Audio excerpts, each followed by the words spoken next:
My YouTube channel again. So guys, in this video we will see how to edit columns and row height and width in your Confluence. So guys, if you want to adjust the height, so guys, it is very easy. So guys, here you see that I have a one table.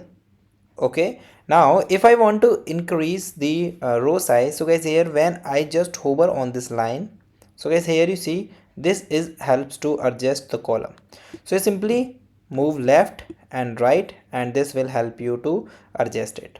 And if you want to increase the size of your columns, then you guys go into column and click once. When your cursor start blinking, then guys, you hit enter. Now guys, here you see the space is now increased, and this is the way that you can increase. Okay, so this is very easy. And guys, thank you and have a nice day, and guys, subscribe our YouTube channel for the further informations.